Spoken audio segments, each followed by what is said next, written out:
नमस्कार दोस्तों, स्वागत है आपका हमारे चैनल पर, जहां आपको मिलती हैं बॉलीवुड और साउथ सिनेमा की सबसे बेहतरीन फिल्मों की कहानी और रिव्यू।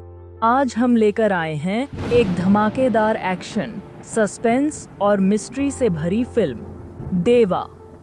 इस फिल्म में शाहिद कपूर ने जबरदस्त रोल निभाया है और इसकी कहानी आपको आखिरी सीन तक सीट से चिपकाए रखेगी।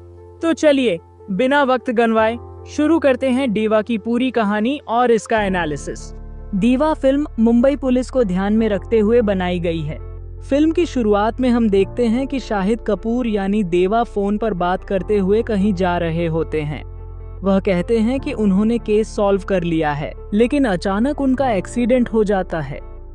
इसके बाद देवा को अस्पताल में दिखाया जाता है, जहां डीसीपी फरहान उनसे मिलने आते हैं और पूछते हैं कि आखिर उन्हें ऐसा क्या पता चल गया था जो उन्होंने केस हल कर लिया। लेकिन देवा अपनी याददाश्त खो चुके थे। अब कहानी फ्लैशबैक में जाती है, जहां फरहान की शादी हो रही होती है और देवा बहुत खुश होते हैं क्योंकि जिससे शादी हो रही थी वह देवा की बहन अलका थी। देवा अपने कांस्टेबल प्रभात यादव के बारे में कुछ पूछ रहे होते हैं, लेकिन उसके बारे में जानने के लिए थोड़ा इंतजार करना पड़ता है। फिर फिल्म में पूजा हेगड़े की एंट्री होती है, जो दिया का रोल प्ले कर रही हैं और जो उसी कांस्टेबल की बेटी हैं जो देवा के साथ था। दूसरी तरफ प्रभात यादव को पकड़ने के लिए रोहन ने रोड पर नाकाबंदी की थी। इसी दौरान नेता आप्टे की एंट्री होती है, जो कार की चेकिंग कराने से मना कर देते हैं। वह पुलिस वालों का मजाक उड़ाते हैं, लेकिन देवा यह सब देख लेता है। देवा, जो अपनी अलग सोच के लिए जाना जाता है, अपने दोस्त रोहन के साथ आप्टे के घर चला जाता है।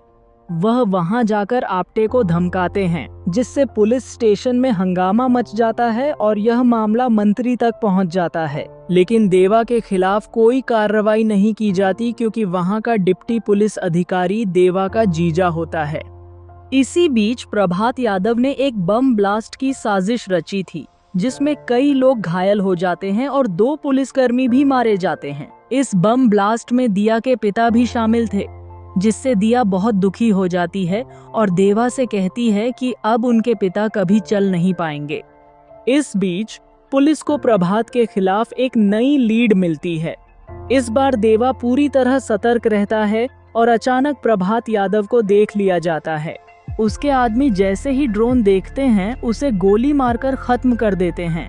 इसके बाद प्रभात भागने लगता है, लेकिन रोहन उसका पीछा करता है। जब प्रभात रोहन को मारने वाला होता है, तभी देवा उसे गोली मार देता है और इसका सारा क्रेडिट रोहन को दे देता है, ताकि उसके पिता उसकी इज्जत करें।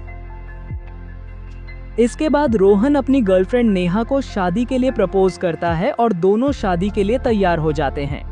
लेकिन जब रोहन को अवार्ड मिलने वाला होता है, तभी उसे गोली मार दी जाती है और उसकी मौत हो जाती है। अब यहाँ से कहानी फिर से मिस्ट्री में बदल जाती है कि आखिर रोहन को किसने मारा और प्रभात किसके लिए काम कर रहा था।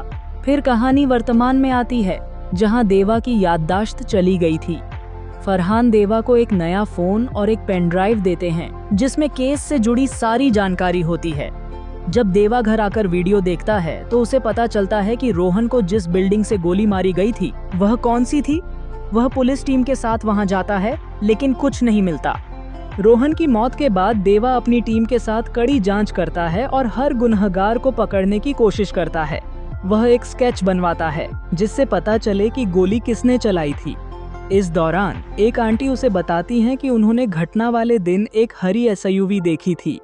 धीरे धीरे देवा को समझ आता है कि वह अब तक गलत कार को खोज रहे थे। फिर उसे एहसास होता है कि उसकी याददाश्त खोने की बात सिर्फ डॉक्टर और उसके जीजा को ही पता थी। देवा को एक और लीड मिलती है, जिससे वह मंडार नाम के शख्स तक पहुंचता है। मंडार और उसके लोग पुलिस द्वारा पकड़े जाते हैं, लेकिन गोली लगने के कारण मंडार आईसीयू में चला जाता है। इस बीच रोहन की गर्लफ्रेंड देवा से कहती है कि उसने एक्सीडेंट से पहले की बात किसी को नहीं बताई।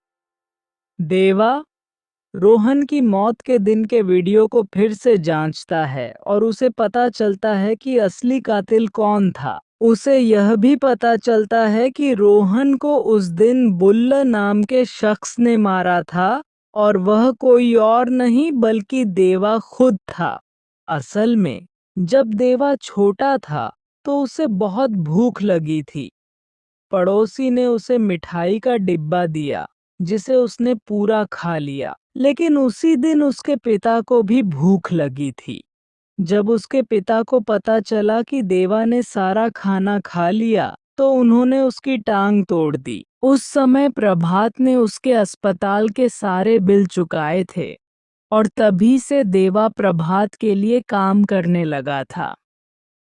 जब रोहन को इस सच्चाई का पता चला, तो वह इसे सार्वजनिक करने वाला था, लेकिन तभी देवा ने रिमोट गन से उसे गोली मार दी।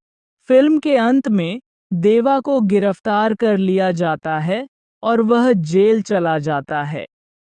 6 महीने बाद जेल में कैदियों और पुलिस वालों के बीच लड़ाई होती है, जिसमें देवा कैदियों की पिटाई करके पुलिस वालों को बचाता है। फिल्म की समीक्षा। फिल्म की शुरुआत जबरदस्त एक्शन के साथ होती है, लेकिन जैसे जैसे कहानी आगे बढ़ती है, यह मिस्ट्री में बदल जाती है। हालांकि इंटरवल के बाद फिल्म थोड़ी लंबी और कहीं-कहीं पर थोड़ी उबाऊ लगती है। फिल्म को परिवार के साथ देखा जा सकता है, लेकिन इसमें सिगरेट पीने के कई सीन हैं, जिससे छोटे बच्चे प्रभावित हो सकते हैं। अब मिलते हैं नई फिल्म की नई स्टोरी के साथ इस चैनल पर। धन्यवाद।